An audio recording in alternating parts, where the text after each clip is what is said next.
All right, everybody, it's your boy William H. Welcome back to 718 Podcast. We're recording this on Tuesday, November 1st. Happy November to everybody.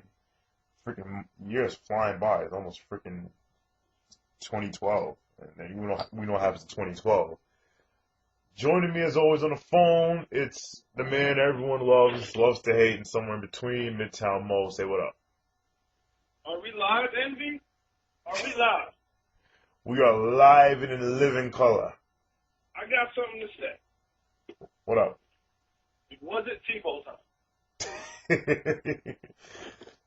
Yo, Tebow, look, yo, the guy's like he's alright. I mean, but, he's gonna have games like this. He's not ready. He's not ready. It's, But defend your boy. Defend your boy, who you and Skip Bayless love so much. I want to hear the reasons why. I want to hear the excuses for why Tebow went to bed. He's bad. As much as I would like to come up with some type of excuse that makes some type of sense, I can't do it. Skip was like, they should have ran this hurry-up shotgun. I want to ask Skip, when is the last time you've seen someone do a hurry-up shotgun for 60 minutes? It's impossible.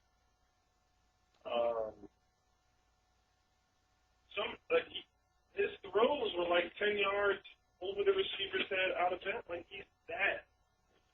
I didn't get to see all the game, but the game will come up on shortcuts in about 15 minutes. So while we're recording, I'm gonna watch Tebow stink it up. But You know what? I think he can be a great situational quarterback.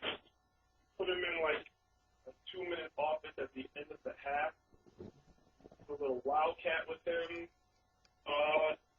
You actually play him like what you would call it? Brad Smith. Kind of like Brad Smith.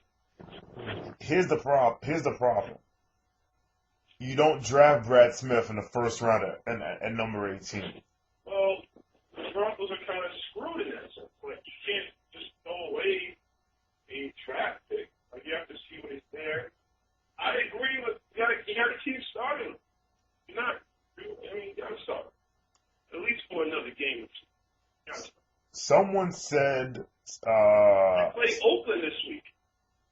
That's, they're starting Carson Palmer, who I think is worse. So, we'll see what he does against Oakland. it was Peter King said this on PTI today. It was like, honestly, the Broncos are trying to basically just showing the Denver fans, like, all right, this is the guy you wanted. They're going to show him like 4 or 5 games and show everybody, hey, look, this guy isn't a quarterback. And then go to Brady Quinn or something like that. And because, I mean, that's wrong for start. Like, that's a double win. Like, you argued that, well, they didn't want to, they shouldn't listen to the fans and put Tebow in the game. Now they want to prove the fans wrong. Like, that's just too wrong. Well, no, it's not that they're trying to prove the fans wrong. It's like, because you have to understand the backstory. Like, Tebow isn't John Fox's guy. Tebow isn't John Elway's guy. When they got there, he was here. So they have no allegiance or loyalty to them. Now, when you have a first-round pick at quarterback and the guy that you have starting, your man Kyle Lorton starts 0-5, it's like, well, you might as well, like, I know what Kyle Lorton is. I don't know what Tim Tebow is. You might as well see what you have. But if Tebow stinks after 5 games, then it's like, well, you know what? We got another quarterback in the roster we can take a look at. Like, put it this way, if he looks like he did for 55 minutes of the Miami game and the entire game yesterday, you can't start him. Like, you can't. Like, Blaine Gabbert isn't even that. Like, Blaine Gabbert doesn't play like that. Oh, Dalton doesn't play like that. Even Curtis Painter doesn't play like that. Like, but Painter's been there for 3 years. So, like, Also, he might be trying too hard. That's the only, if I were to come up with an excuse for him, it'd be like, he's being put in a position of failure to fail. you know, and then his coach, John Fox, John Fox is not a creative coach. John Fox wants to run the ball, and guess what? Denver doesn't have a running game. I wouldn't say that. You wouldn't say that. I'm not saying they have no. I would say they have no. I mean, granted, listen, no Sean Moreno, Willis McGahee aren't exactly Emmitt Smith and Barry Sanders. But I won't say they have no running game. Like look at it. Aren't both of them injured? McGahee's injured.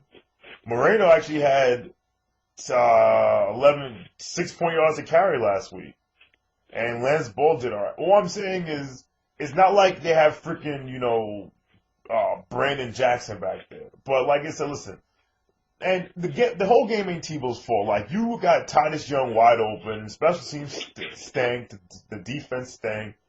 So, like, the team isn't great by any stretch of imagination. But so you gotta take it. Like, the kid has to take his lumps. You know, he's getting reps. If he plays this terribly at some point, you gotta take him out, and then you gotta work with him. I mean, wouldn't you argue that? See, I think the NFL has gotten a little spoiled because you have these quarterbacks like Cam Newton and, you know, to a lesser degree, Andy Dalton, and 2 years ago, or actually last year, Sam Bradford, and 2 to 3 years ago, Matt Ryan. You have these rookie quarterbacks that come into a pretty good system and put up decent numbers. How dare you forget Joe Flacco? And Flacco. And you know. But I agree with you. In fact, you don't. And so now the NFL, I feel, is a little spoiled, and they expect these rookie quarterbacks to come in and light up the league. Oh, let's not forget. Traditionally, the rookie quarterback usually sits the first season, or at least gets a one-season pass, which Tebow's not even getting a one-game pass. So I think it's a little unfair to Tebow, as bad as he's played. Like, Peyton Manning wasn't that good at all his rookie season. 3-13. Yeah, so you gotta give Tebow a pass. Look at Phillip Rivers. I'd argue Phillip Rivers is playing worse than Tebow. Now you're bugging. No. Now you are bugging. Phillip Rivers is single-handedly costing his team. Listen. That's my overall point is that I think the NFL is a little spoiled in their expectations of rookie quarterbacks. Rookie quarterbacks are not supposed to be good. Rookie quarterbacks are an anomaly and usually are good because their defense is really good, like Joe Flacco with the Ravens, like Roethlisberger with the Steelers. Bradford was good, Matt Ryan was good, but a lot of these quarterbacks aren't even good now. So you got to give Tebow a couple games. But the problem is, rookie quarterbacks now are good for the most part. That's the problem. The guy that really started it off was Ben Roethlisberger. Now, granted, he wasn't great his first rookie year. He was the ultimate. Like, they had the Huggies on him from his rookie year. But like these guys like Flacco and Ryan, and can't forget Mark Sanchez, because the Jets. Roethlisberger had a full training camp and was an unquestioned starter when he came in. What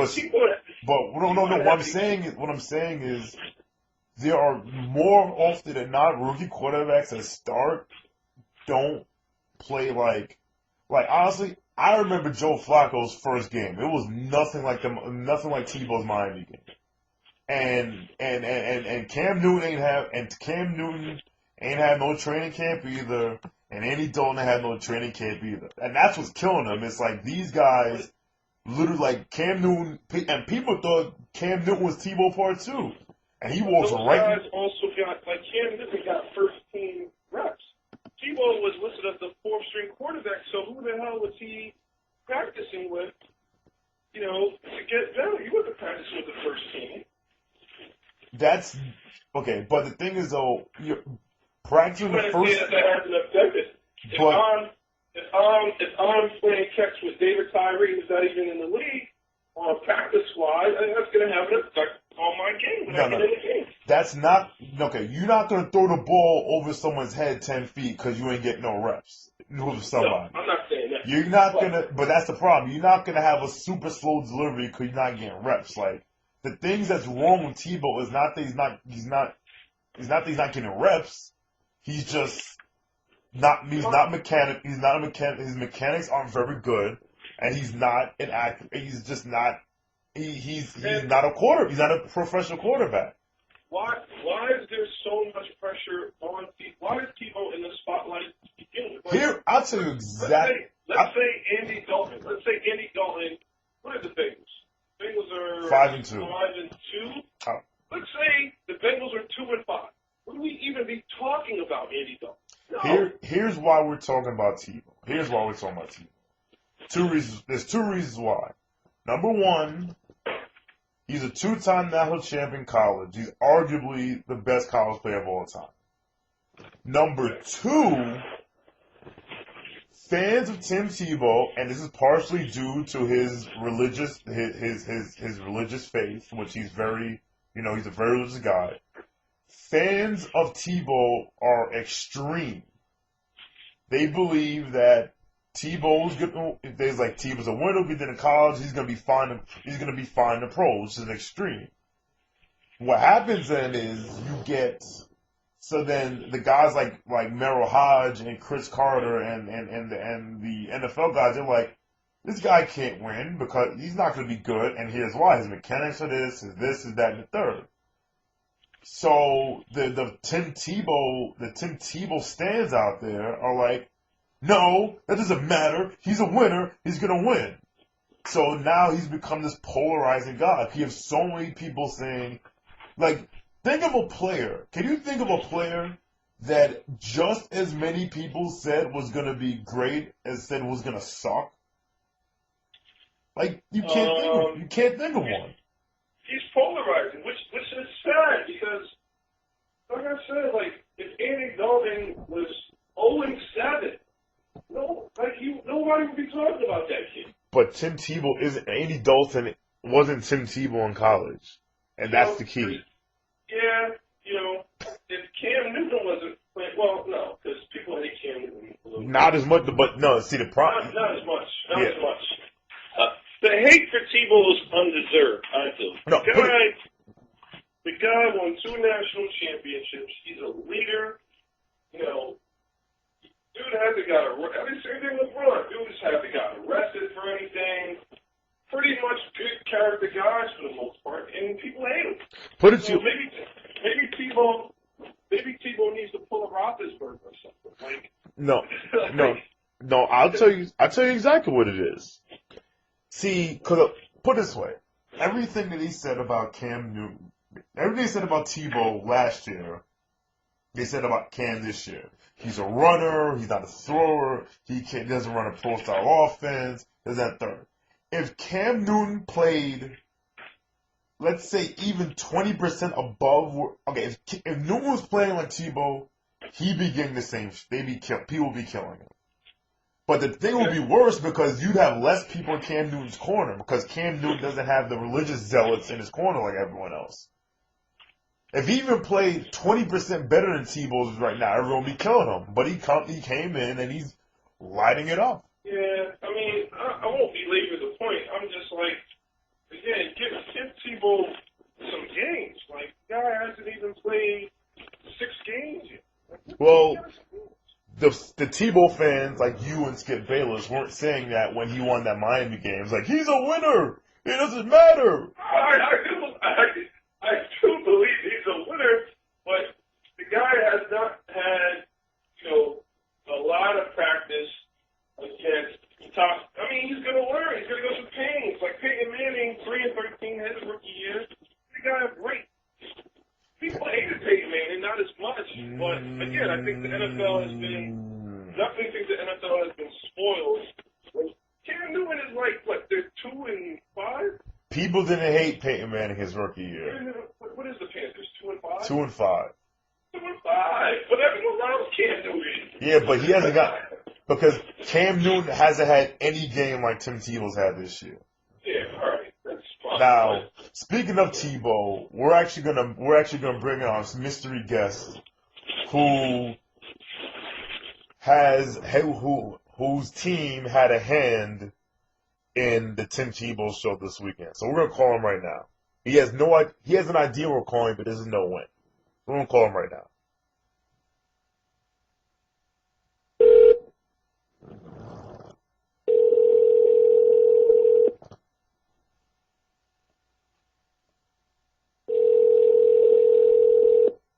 Somebody pick up. That was good. You're on the podcast. I'm about to order from Starbucks. Hold on real quick. Alright, can I get a grande? Oh, yo, come on, dude, get your face, get away from the phone. Dude. This is General Zed, by the way. Oh. Lions fan extraordinaire. Hold on. Take your face away from the phone. This guy. So, to give you a background, General Zed is the only Lions fan I know that grew up east of Michigan. My bad, I apologize. Yeah, try not to, give Starbucks orders. Like, if you're gonna talk, just don't talk into the phone when you're not talking to us. Yeah, I'll just put you on mute. How about that? There we go. So, we're talking about Tebow, and your Lions destroyed Tebow this week. Now, to be fair, we should have called you last week when Atlanta bust your ass, but then the Ravens we decided can talk to about that too. Don't worry, we'll get there. But first, we want to get your thoughts on what you thought about Tebow and what's going on. So I got two general points for Tebow. And first of all, he's a fraud. Second of all, not only is he a fraud, but the way that he somehow hoodwinked the nation to thinking that he actually has the potential of being good is atrocious. Let me tell you something about these. They try to make the game so easy for him that they give him not half a field, a quarter of a field. They say, people, throw to the left, either 3 or 7 yards, and he missed the 7-yard guy. Look at the tape, right? But you can't make it easy. You know, Blaine Gabbert, they give him half the field, and he hits the 7-yard guy. He hits the 15-yard guy. And he's throwing to me, you, and Mo. I mean, numbers don't lie. You know what I mean? I'm just being honest with you. Now, look, man, the only thing I say about Tebow is this, right? I think he's good for the league because, you know, he generates interest. And I don't know. I mean, so actually, the second point I want to put out there is Mo on the phone. Midtown Mo's on the phone.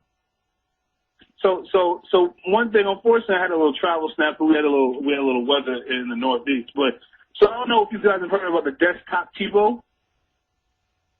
No, I've heard about the desktop Sue, but not the desktop Tebow.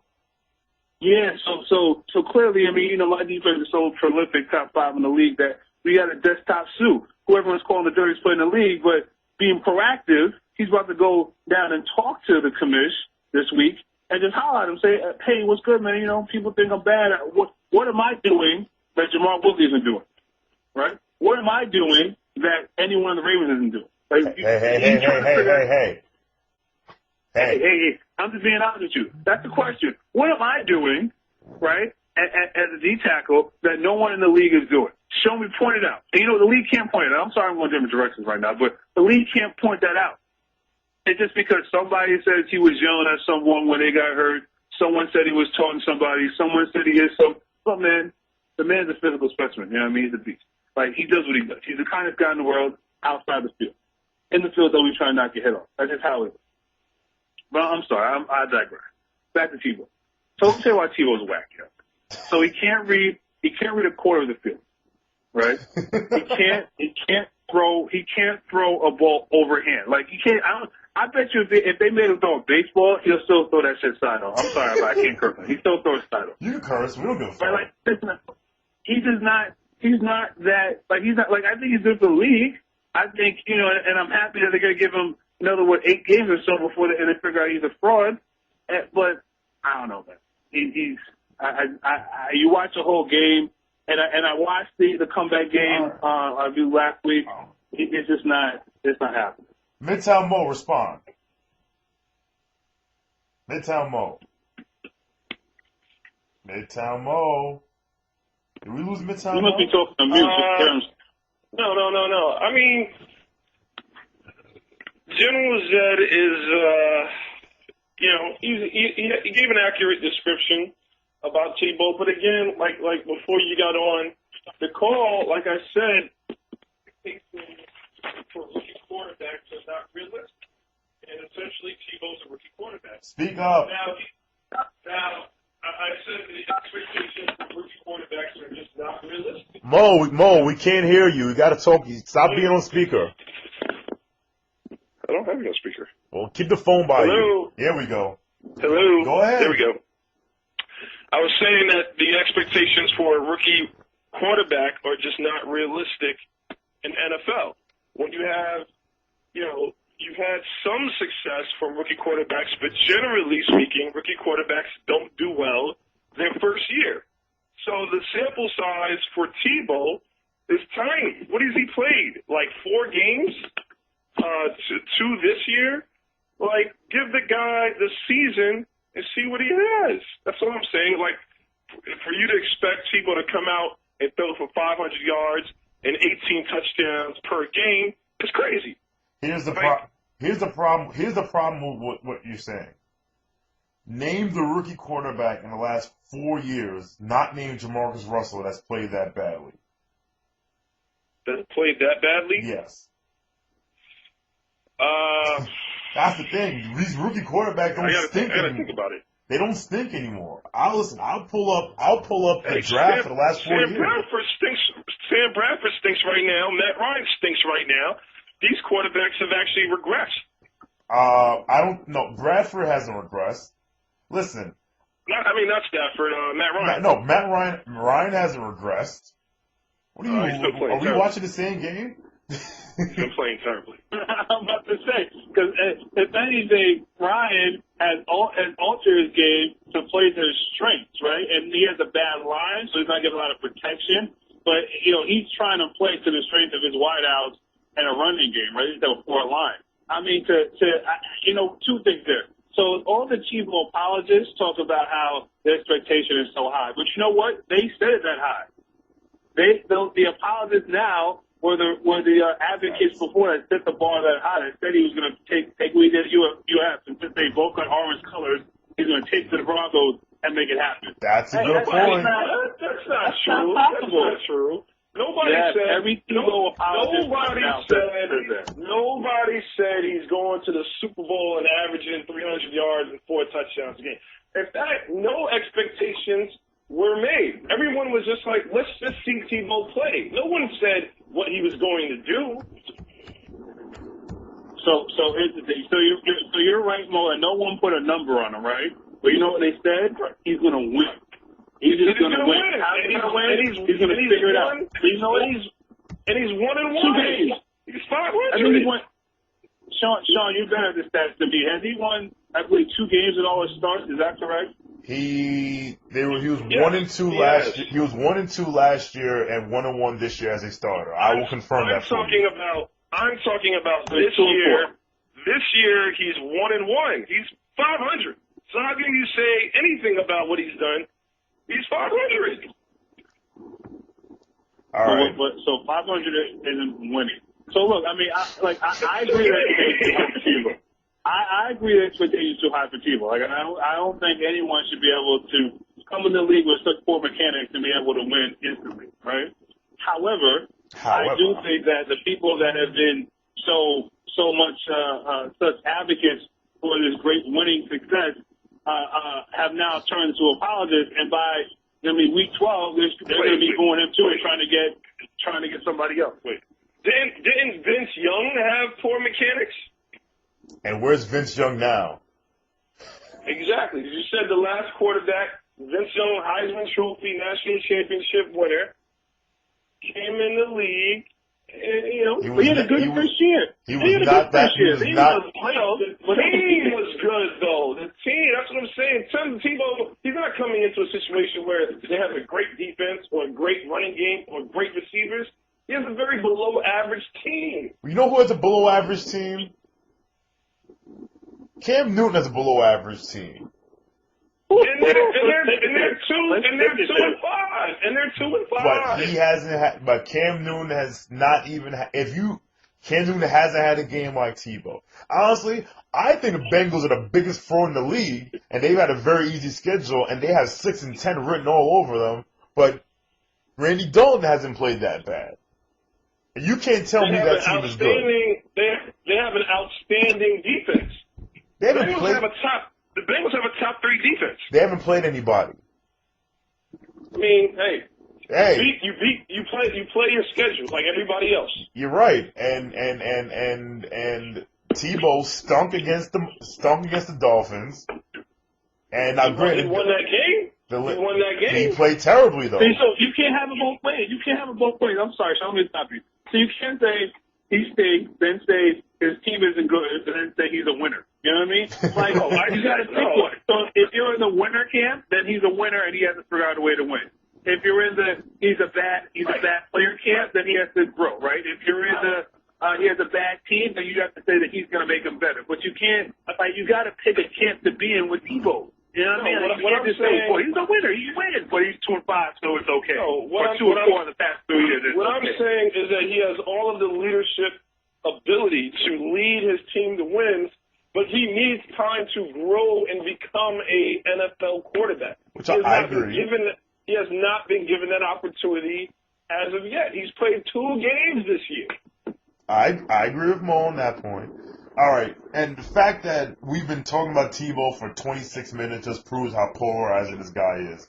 I'm gonna give cousin Zane. I'm gonna give you 4 minutes to talk about your Detroit Lions and where you think they're gonna go.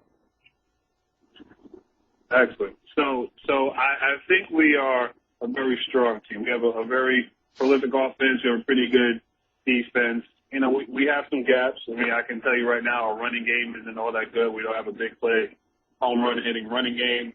Our defense is the middle of our defense. Our linebacking core isn't the best. We need to get a little more pressure from the D line. Still only has 3 sacks right now. So I mean, we're good.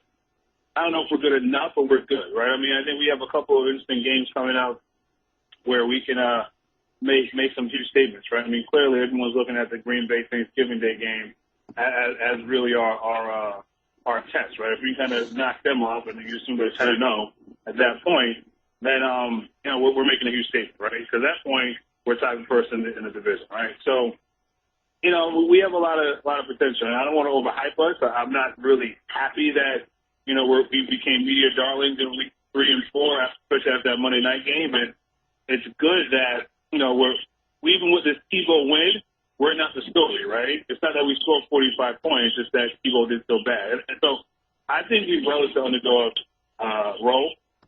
I think it was well for us. Jim Schwartz has always been an underdog kind of guy. So I feel confident. Now, again, we got some tough tests coming up. We got to play Oakland and assume with their quarterback. All right. We get the point. I mean, I got 8 minutes on just the offensive line, my friend. All right, hold on. In 30 seconds, you guys are 6-2. 6-2? Yeah, you guys are 6-2. Yeah. What's your final record gonna be? 12-4. 12-4. Yeah. So that means between, and Midtown Mo, please chime in on this. That means between at Chicago. It's going to be Green Bay 1. Hold on. Hey, it's my show. So between at Chicago, Carolina, Green Bay, at New Orleans, Minnesota, at Oakland, San Diego, at Green Bay, y'all only losing twice. We're going to lose to Green Bay, probably Thanksgiving Day. And there's some teams in there. That Saints game is going to be tough. I don't feel too good about that. I mean, that's where I see our losses coming, right? I mean, I think we got to beat Chicago on the road. That's just something we got to win our division games. I think we play our second to last game, I believe, is Green Bay again. Assuming Green Bay. Your last game is at Green Bay, and you're saying you guys are going into Green Bay week 17 and winning. I think because at that point, I think we're really playing for a division league, for a division title, and I gotta trust in my guys. Then we're gonna pull it out. Midtown Mo, General Zed says 12-4 for the Lions. What say you? I don't see it. I think they have a favorable schedule. I don't think they match up well with Green Bay at all. I think they lose both games to Green Bay. Stop holding your mouth away from the phone. Sorry. I said they would probably lose both games to Green Bay. Not a good matchup. Still can't hear you. Hello? Stop holding your mouth away from the phone. Testing. Jesus Christ. Testing. There we go. All right. I said that I think they'll lose both games to Green Bay. I don't think they match up well with Green Bay at all. I almost think that Thanksgiving Day game is a must-win game. How is that a must-win? I just feel like they're not going to beat Green Bay in Green Bay. I think they need to really make a statement, and that's a big game. That might be one of the bigger games of the season for them. And then, a lot of these, like Chicago, New Orleans, those are winnable games, but very much can lose those games as well. And can Matthew Stafford stay healthy is a critical factor. But the one thing I have noticed is I think teams are starting to figure out how to play the Lions. Like, I'm a huge Megatron fan, but I think if you take him away, you take that big play away, like Atlanta did, they're very beatable. Like General said, Sue had 2 sacks. Their front four, I thought Fairley was going to play a little bit better. They're just not getting as much pressure to the quarterback. I don't think their secondary is that good, even though people made them look like, they had 4 Charles Woodson out there. They can finish 24, but they can also finish 9-7. All right. So, all right. Well, can I say one thing there, Sean? You have 30 seconds, and I mean 30. So, got you. So we're definitely going to win 10 games. In addition, our second big play threat is our running game. Once we get that situated, that's our difference maker. We need big plays. We saw in the Chicago Monday night games, we had 2 huge plays, and I put us over the top. So that big play ability is something that we have, and we need to try. And once we get it back, then we're good to go. So I'm confident 12-4. We can check back in next quarter of the season and see where we are.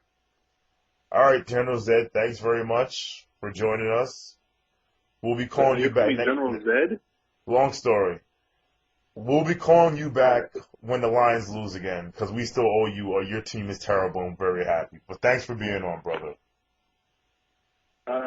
No problem. Next time, can I change my name from General Zed? I like Cousin Zane. We'll discuss that later. Okay, excellent. Thanks, guys. Have a good night. Signing off live from Providence, Rhode Island, where they're about to kill everyone's pension, so don't move here. All right, bye. All right. All right, that was Cousin Zane. Next up, we're gonna call. We have our second mystery guest. We are gonna call my man Mr. Get It On Jones at Mr. Get It On Jones on Twitter, and for a special segment we like to call "Why the hell can the Giants cover a spread?" So let's call Mr. Jones and get him, who is a Giants fan, and get him to explain why his team against Seattle, Miami, and it's probably some of the terrible team they played, they can't cover. So let's give him a call right now. He knows we're calling, but he doesn't know when.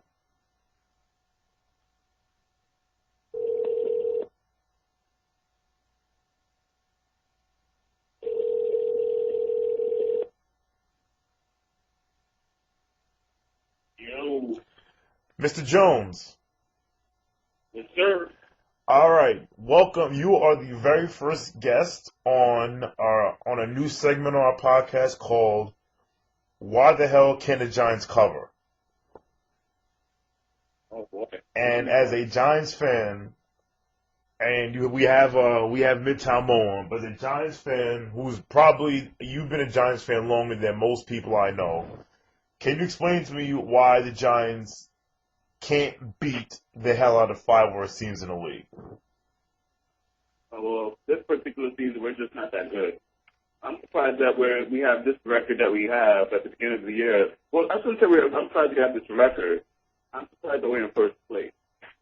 I was very resigned to an 8-8 season at the beginning of the year, and the fact that we are 5-2 in first place. I think they're still going to be 8-8. That's that. Well, I'm not disagreeing there. That's what I'm not disagreeing. But we've beaten some of these teams. We beat Buffalo. We beat Philly. I mean, not that Philly is world beaters right now, but I mean, these are teams we've beaten. That Washington game was terrible. The Washington loss was terrible. I knew they were flawed even when they were 3-0 or whatever the hell they were. But I mean, the Seattle game. It's really classic Giants though. Like when we're not great, we have games like that where we just like I mean, a couple years ago we lost to Detroit, and that's when Jim Foster came out his solo foot shirt, chipped in the middle of the table. Like Detroit was off for that year. And it's never on the road. Usually when they walk into our stadium, they beat us. And shit happens all the time. Yo, just for the record, Tim Tebow is terrible. I'm just watching him right now. Continue. Ooh, that nice throw, Tebow. So that is where the Giants are right now. I mean, we're just honestly not that good. And we have a lot of injuries. I mean, we just got a lot of guys back this week. So I guess part of why we started, if you want to say we're trying to work guys to rotation, that's one thing. Because, for example, Jason Pierre-Paul didn't even start against Miami, and he's in the league leader in sacks. So, I mean, even though Tuck and Okia jammed in players, we're starting those guys to take expensive, sitting out a guy who's among the league leaders in sacks. Mo, what happens? I'm starting to see some similarities. I just thought of it between Tom Coughlin coaching the Giants and Pat Riley coaching the Knicks. Oh God! Now, key difference between Tom Coughlin won a ring, but from a coaching perspective, both the Knicks and Giants hated those coaches because of the amount of practice that they had to undergo. But yet they were able to keep their job for ever. I see a lot of similarities between the two. What do you think about that, Al? There's a certain type of coach that players say, and that's usually the disciplinarian type of coach. Players say to Pat Riley because Pat Riley will make you run until next year in one day. Tom Coughlin is just a drill sergeant. But most of those coaches are actually very successful. That's one thing to say about them. But I think that's where the similarities would stop because, like you said, Pat Riley never won a ring with the Knicks. Coughlin did. They don't like him for different reasons. Like, I don't think the coaches dislike Pat Riley. They just don't like playing for him because, like I said, he'll run you until next year. Hey Mo, next week at New England, what Giants win or lose? Lose and lose by a lot. Jones. What the hell is this now? Oh, this is Acorn. I actually have the Giants going on a bit of a losing streak. I believe after New England, they go to Green Bay. So I think they have New England, Green Bay, the Jets. I have it in like front. 5 or 6 games. I have it in front of me. At New England, at San Fran, Philly, at New Orleans, Green Bay, at Dallas. They can lose their next 6 games. They're not going to lose their next 6. Possible. I mean, just like the Giants are, likely to lose when we're not supposed to lose, we will mess around and win when we're not supposed to win. And to be honest with you, the Patriots, ever since the first couple of games, they haven't looked like the world beaters that everyone still thinks they are. They have a dangerous offensive course. Pittsburgh, who historically Tom Brady has shredded, Pittsburgh held them in check without 2 of their main linebackers. And, of course, Aaron Smith, who I feel like has been injured since 1993. You also have San Francisco, who Yeah, they have a good record. I mean, but I don't know if they've really beaten anybody other than Detroit. Well, yeah, I agree with that. It's just, I think these are a couple of road games as well.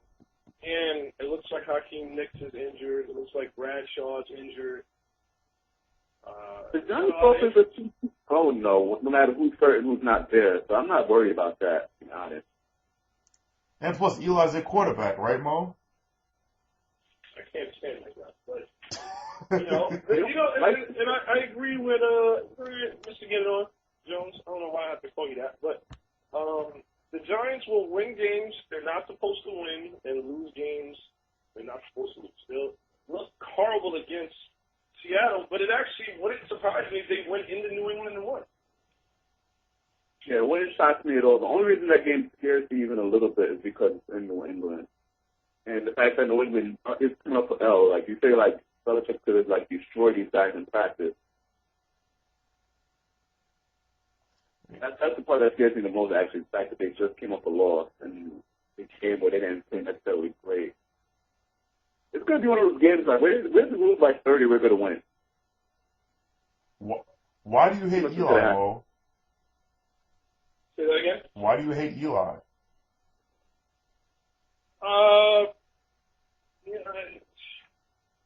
I don't think he's that good. All this hate on Tebow, like, if this wasn't for, if he didn't get a ring, which I really felt was a lucky, I can't count how many times Eli has closed his eyes and just threw the ball up. And in that magical Super Bowl game, Plaxico caught what I felt was like a Hail Mary off a back foot, caught the David Tyree catch. I mean, it was the Giants. Just everything went their way. But overall, it's hard because Eli's never missed a game. I think he's thrown for at least 3,800 yards every season he's played. You can't really argue with the numbers, but I just don't really like the guy. I like how everything broke the Giants' way, but Eli had nothing to do with it. I mean, to be honest, not everything is broken Eli's way. If you look at it, you gotta look at it like this. Since Eli's been the quarterback, he's lost Tiki, he's lost Plaxico, he's lost Shockey, he's lost Ford, he's lost Steve Smith, he's lost 3 guys with the offensive lineman. The one constant that is there is Eli Manning. And you can see Victor Cruz. Now people gonna say that Victor Cruz is a big time receiver that Eli's making him look like. Right? Victor Cruz plays for anybody else. I don't know if Victor Cruz is doing this. No, I was more. I don't like. This is a personal thing, and this is probably why I like Tebow so much. I don't like quarterbacks who don't appear to be outgoing leaders, with the exception of Brady, who I still think does it behind closed doors. And I don't like these guys that just come in, do their job, get their 4,000 yards, and go home. I'm a big fan of the Drew Breeses, the Peyton Manning. These guys that when you see them, you respond to them. And I think that's what bothers me about Eli is I don't feel people. He doesn't strike me as that guy. He's a silent guy. You saw it at the press conference last year. Nobody cared to show up. And that's probably wait a minute. I know a press conference you're talking about. You diabolical. For those that don't know, there was a press conference after a game last year where there was literally like 2 people in the room because the reporters were talking to someone else, and Eli just went and started. But as the press conference that would never happen with Peyton Manning. It probably happens more than you think. That's my. Never would happen with Brady or Manning. How do you know? You're the same guy that says you know how many times Eli's closed eyes tossed the ball up in the air. And I know the number. It's 0. Oh, yeah. No, it's not 0. Go back and look at that. David Tyree catch. Go back and look at that Plaxico catch in the Super Bowl. He's throwing off his back foot, just throwing it up. Well, okay. All right. First of all, hold on. Listen, we're gonna hold people accountable on this podcast right here. All right. First of all, I saw the Tyree catch. His eyes were wide open. A. B. The Plaxico catch is a pre-snap read, knowing, okay, he's going to be open. If I put him in the back of the end zone, he's going to catch it. No one ever says that. That one. Two, people always talk about the Tyreek catch. Nobody talks about how he just escaped 3 Patriots to make the throw. Nobody talks about that. Never. There was a holding on that. It was holding. It's over every play. Get over it. But I digress. But I think that's what bothers me about Eli so much. And maybe I'm underrating his leadership ability, but he just doesn't strike me as that guy. And so that's what bothers me. I could tell you, he's from what the other players say, he's definitely a leader. Like when Tiki Barber came out with his foolishness, like everyone got behind Eli.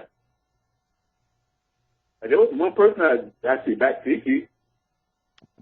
Tiki's an asshole. We all know that. And then the other thing, once again, you got to realize that if he's not a leader, then how does he continuously lose all of these weapons and basically keep moving like nothing's ever happened? Like, he's got to be doing something behind closed doors while it's working. What's he done in Philly? A whole bunch of nothing.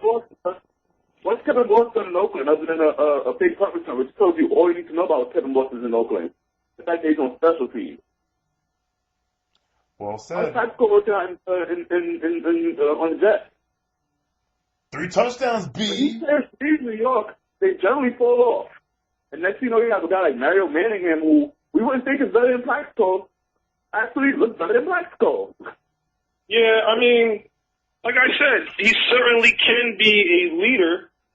I'm just not really a fan of his style. I like the guys that get me hyped up, like Drew Brees, even like Ray Lewis on the other side of the ball. I like, guys that speak it up and getting the team hyped up. Eli seems like a quiet dude. Maybe that's probably why I don't really like him. So, but here's the problem with that theory. The best quarterback of all time wasn't a rah-rah dude. When do you see Joe Montana getting in people's faces? That's the best quarterback of all time. Yeah, you did You've it. never seen Joe Montana get in people's faces. Most Joe Montana's talking about is John Candy in the stands. You've never seen Joe Montana really on some Ray, rah-rah. That was never Joe. Hey, Allie. That was never Trey Aikman either. That was never Trey Aikman. Hey, Allie. Yeah. How many wins for your Giants this year? Oh boy. Read that schedule off to me again. All right, you got right now 5-2. At New England. Yeah. I'll call it L only because they lost last week. At I don't see San them losing number one. At San Fran. We will beat San Francisco. All right, that's 6-2. All right, 6-3. Sunday night home for Philly. That's a big one, and I'm knowing my Giants, I'm going to say loss. Actually, no, I'm bugging. Knowing my Giants are going to win, just because the Philly Giants series works in streaks. The fact that we broke theirs, I think we're going to still on the phone. We're going to get that one. At New Orleans Monday night. We're going to lose by 30. All right, so I have you at 5-2, 6-7, 7-4. Home for Green Bay.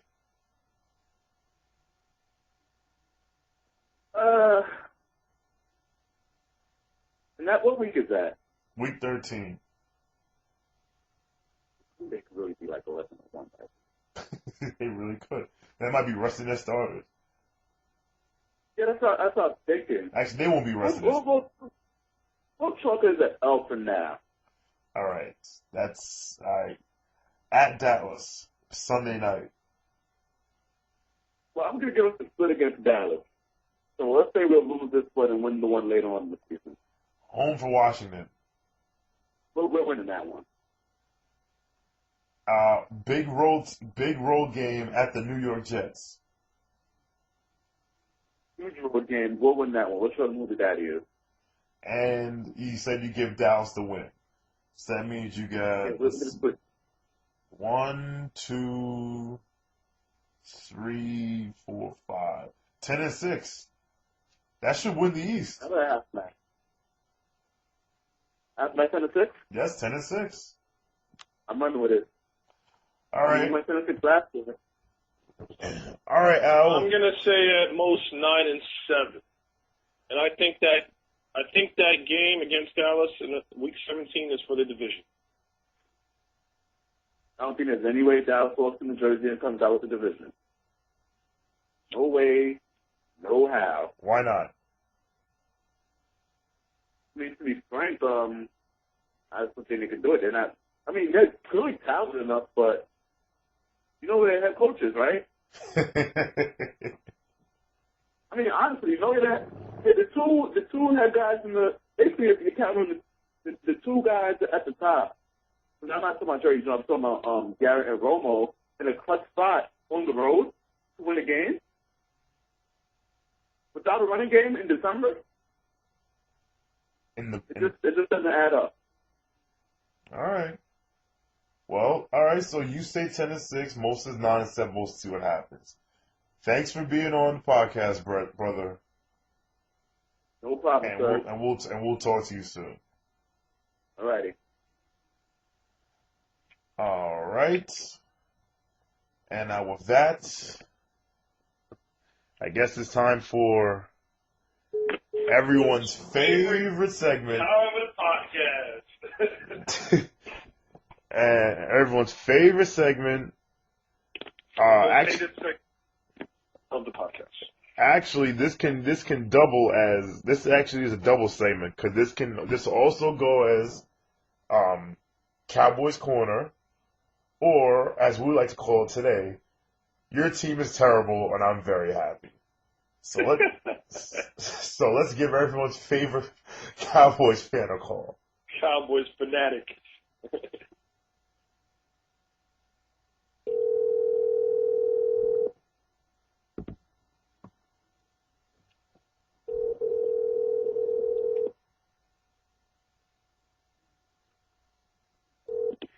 Hello? Welcome to Cowboys Corner, or as we're calling it this week, your team is terrible and I'm very happy. What's up, guys?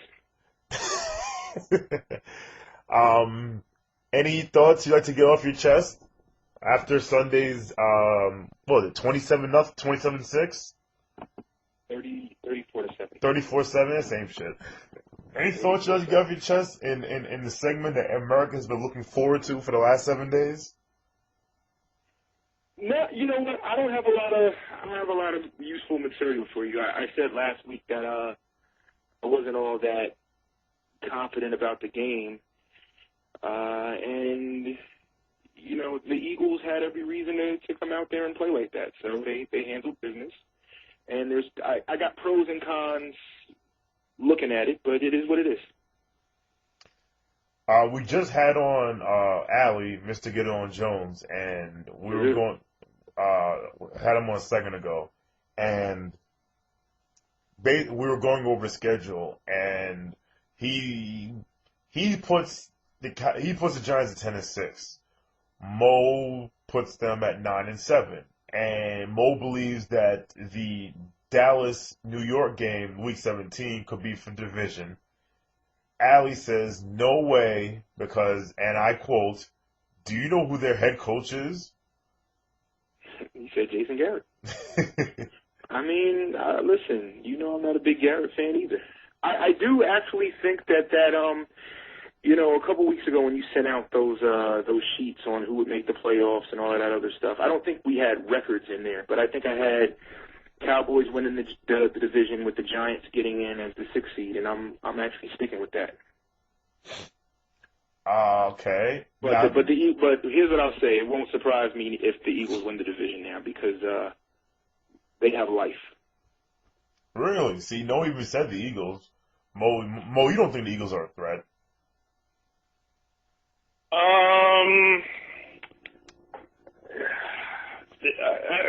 They're a threat because they actually, you know, their schedule's not terrible. I mean, the division is up for grabs. 2 to 3 teams are going to make it. It's just tough. I think the Giants don't make the playoffs. I really believe that. But I mean, the Giants have a brutal schedule, but you know, Eli's been surprisingly playing Well, I wouldn't say surprisingly because I'm not a Eli basher, but he's been playing pretty well. The defense got tucked back. They're trying to get a little bit healthier. Their schedule's just they're brutal. They're gonna have to win some tough games, but you know, the Giants fly under the radar every season and win Super Bowls. Like the Cowboys don't do that shit. All right. Well, okay. So I want to expand on this point that Mo just said about not making the playoffs. I'm gonna include the Cowboys in there also. So, Okay. obviously we assume that Green Bay is gonna be probably the 1 seed. Yes. So you have in the South. Let's just say New Orleans. New Orleans wins. Let's say New Orleans. I'll tell you wins right the now, South. I have San Francisco as the 2 seed. All right. You have San Francisco as a 2. So basically, I think everybody has San Francisco as the 2 seed. The schedule is, I could win their schedule.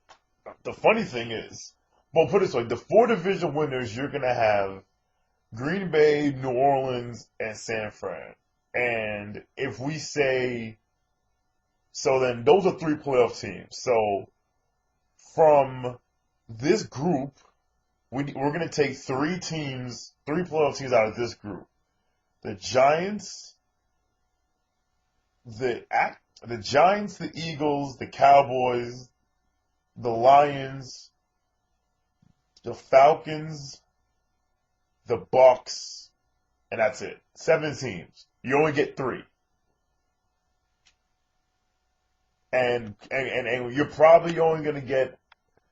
See, the funny thing is, if the Giants don't win the division, because Philly and Dallas are 3 and 4, so if Philly or Dallas don't win the division, they're probably not going to make the playoffs. Agree? Disagree?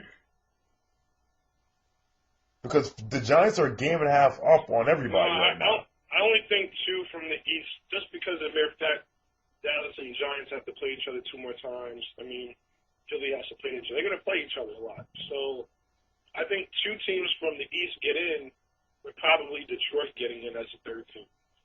No, okay.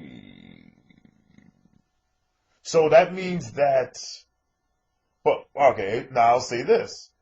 All right, Philly and Dallas are 3 and 4. Tampa Bay is 4 and 3. Atlanta's 4 and 3. Chicago, I forgot Chicago. Chicago's 4 and 3. You mean so Philly or Dallas is going to jump all 3 of those teams? It's only 1 game. Huh? It's only 1 game, and I feel the Cowboys have a very favorable schedule moving forward. Let's take a look at that Cowboy schedule. I'm sure. I can tell you, I'm pretty familiar with the schedule. The Eagles' loss was big because now can we go 7-2 to close the season? I mean, it's possible, but I think it's tough. Like the Eagle game was huge. You guys have 4. You guys have 4 definite wins. Seattle, at Washington, Miami, at Arizona. Those are the only 4 wins I'll give you. Because then you have Buffalo. Buffalo can go either way. The Giants can go either way. If 2 Giant games, I go either way. At Tampa Bay, Sunday night could go either way. And obviously you get Philly again. So. Yeah, like I actually think it was D that said yesterday, Sunday, that Dallas is in control of their own destiny. I thought that was a pretty accurate statement. If you look at their schedule, they play a lot of these playoff teams. They got a game against Tampa Bay. They got 2 games against the Giants. They got another game against the Eagles. In a way, they kind of control their destiny moving forward. Well, what I think I said was if we win the Eagle game, we control our own destiny. I still believe they do. I mean, if you win out, you control your own. Yeah, I mean, if you win out, you obviously control your own destiny, and they'll make the playoffs. But if they had beat Philly in Philly, then they're 1 game behind the Giants. Philly, for all intents and purposes, is probably out of it. And Wait, they have the same record as you. Maybe they have the same Philly and No, Dallas. I said it, Sean. If we won the Philly game. Oh, okay, fair enough. If we had dropped them to 2-5, and we were 4-3, because it would have been huge for a number of reasons. Cowboys would have been undefeated in the division. Eagles would have had 2 losses in the division. The Giants would have had a loss in the division. Washington is pretty much shot. If they won the Philly game, they pretty much controlled the NFC East, even though they would have been a game behind the Giants. All right, that makes sense. That's what I get for not paying What's the attention. Eagles' schedule moving forward? The Eagles' schedule. They actually, some of these guys are the enigma. They actually, all right, let's take a look right here.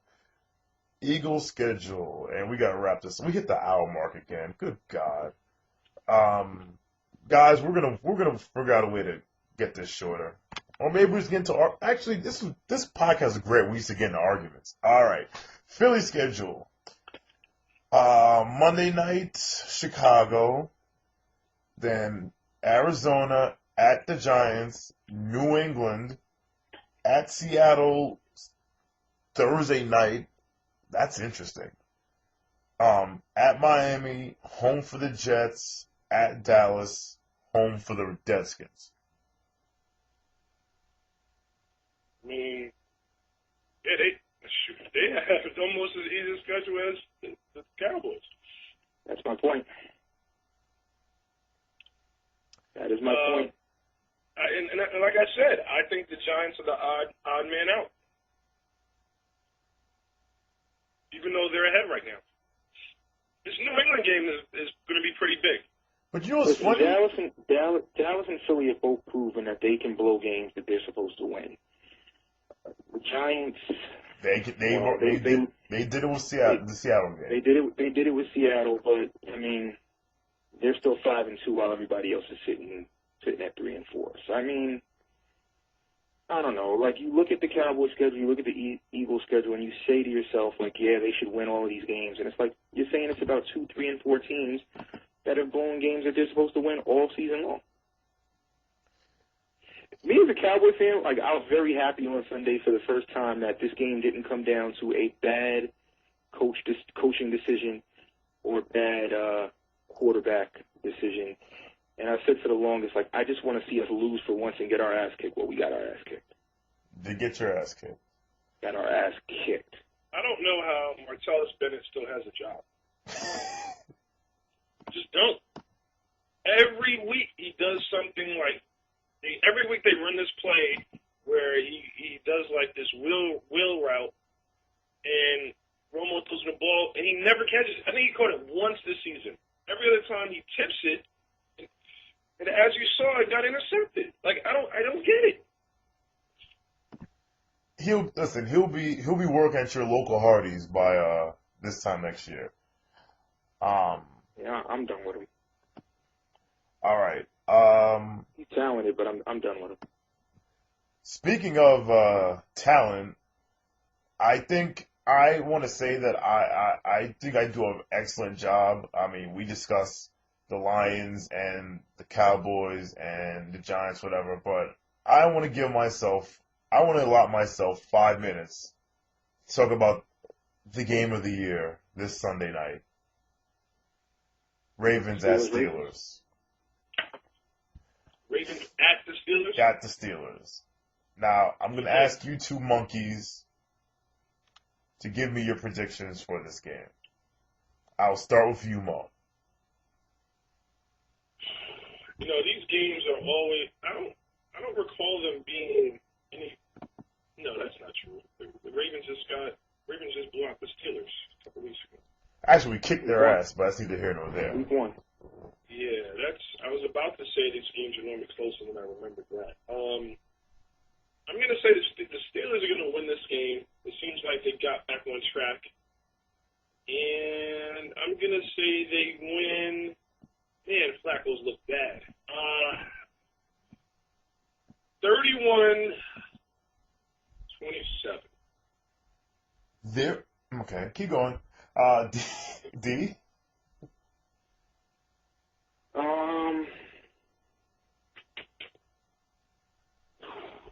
Tough one. I'm gonna say I'm going to go Steelers 24-21. Sorry, Sean. Let me ask you guys, both of you guys, a question. Sure. It honestly can go. It can honestly go either way. No, let me ask you guys a question, and I speak for Ravens fans everywhere. Have you ever picked us in a game to beat the Steelers ever? To beat the Steelers? Yes. I think I had you out week 1. I wasn't asked. I wasn't asked week 1. I don't know who I really would have picked. I might have picked like those. First of all, let me just say this: I love watching Steelers Ravens because they hate each other. They hate each other so much. Yes, that is true. It's like watching them is like the definition of football. It's great stuff, and I think it could go either way anytime that they play. I just think that the Steelers are hot right now. Well, that's part of the reason why this could not work out because the Steelers are the Ravens. I hate putting it like this, but they look at that game like the Super Bowl every single season. So it'll be fun. But I'm going to go 24-21 in a close battle. I think we win by 2 touchdowns, and here's why. Okay. You guys barely beat Arizona. Okay, they barely beat. Well, first of all, Pittsburgh barely beat the Patriots. They beat the Patriots. First of all, the Patriots are. You want to talk about a fraud? The Patriots are a bit of a fraud. They have. Can't put the Patriots and Arizona in the same sentence. I didn't put them in the same sentence. I said they're a fraud. That's what I said. Here are the Steelers' wins this year. Seattle, Indianapolis, Tennessee, Jacksonville, Arizona, New England. What are the Ravens wins? The Ravens wins, I can run off the top of my head. Arizona, Pittsburgh. Why am I blanking? Arizona, Pittsburgh, Houston. I should just look it up instead. Why don't I remember this? Pittsburgh week 1, my computer's up. Pittsburgh, St. Louis, New York, the Jets, Houston, Arizona. Here's why, maybe 2 touchdowns is a bit much. But here's what I see. And I hope that they figure this out. I finally think that Cam Cameron and Joe Flacco Cam Cameron has realized that Joe Flacco does better in a hurry-up type of offense. And we were down 24-6, which wasn't even Flacco's fault, really. It was more, the fumble, obviously, that fumble was his fault. But then Torrey Smith dropped the interception, dropped the pass that became a pick, and the punt return. And they just went to this hurry-up offense and started moving the ball. And Pittsburgh was going to be missing 3 linebackers this Sunday. And their offensive line still ain't shit. And I think the game will not be as close as it normally is. I don't think it's going to be 35-7, but I think we will win by double digits. And if we do, it will confirm what I thought this year at the beginning of the year, which was, all right, for us to get ourselves in a prime playoff position, we have to beat Pittsburgh and get a home playoff game against these guys. So I don't necessarily like the whole it's our Super Bowl, but at the same time, I think we've stopped realizing we've had this mentality before when it comes to the playoffs, like if we just get in, we'll be fine. Now it's like, no, let's not be 12-4 and have to play 3 road games. Let's get it home, and we know. For us to get that home field, we got to beat these guys right now. That's my spiel. That's my spiel. It'll be a good game. All right. We're gonna wrap this up. But any thoughts anyone else has about anything that they'd like to share? Anything in the world of sports or otherwise? Mo, I know you're big into reality TV. No. Well, there was a big UFC fight this past week, which was actually pretty interesting. Nick Diaz defeated BJ Penn, basically beat him up, and he he actually, in the process of doing so, after the fight, called out GSP and said he basically faked his knee injury to get out of the fight with Nick Diaz. Mind you, Nick Diaz is the one that just didn't show up to the press conference for the fight. Now, if you know GSP, George St. Pierre, he's a very even keel guy. He just wins. He actually pissed GSP off, and GSP guaranteed that he will. Guys, I gotta drop off. I'm sorry to cut you off, Mo. I gotta drop. All right, get off the phone then. He could have just. I'm out. He guaranteed beating on Nick Diaz that the UFC has ever seen, and that's going to be Super Bowl weekend. When is this Anderson Silva fight?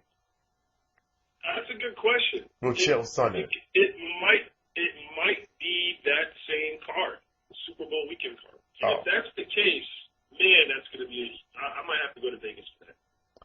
All right.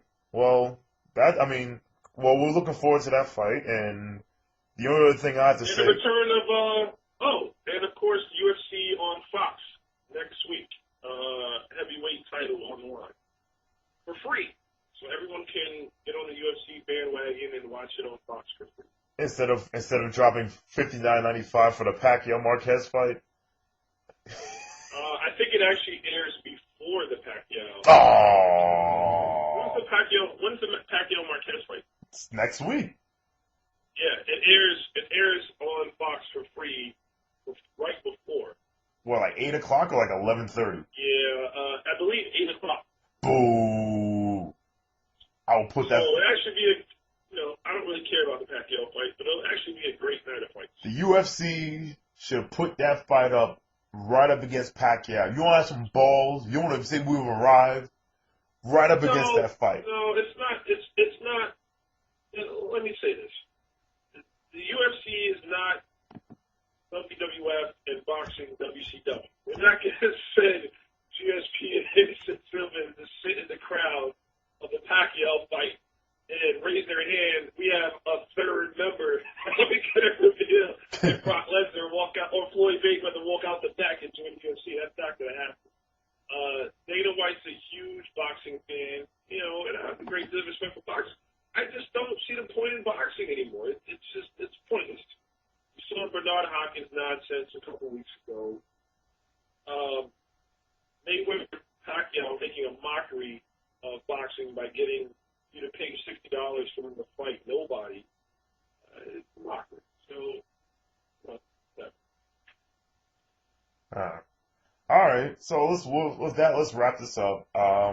Thanks to Allie, aka Mr. Get On Jones. Thanks to Cousin D. Thanks to General Zed. This will be a great topic for next week because I feel like all these people that love boxing, they never watched the Klitschko's fight at all.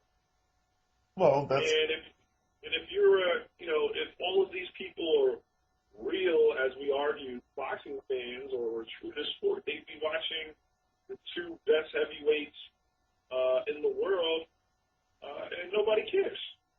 So I think people only care about Pacquiao, the personality, or Mayweather, the personality. They don't care about boxing. That's what I think of that. And with that, we'll wrap this up. Thanks to Midtown Mo. You can follow him on Twitter at Midtown Mo. I'm at William A. Straff. And we'll talk to you next week, which will hopefully be after a Ravens victory. And we're going to try and get someone new on Your Team is Terrible, and I'm very happy. So until next week, talk to you soon. And this podcast is longer than Kim Kardashian's marriage. Good night, everybody. Sign it off.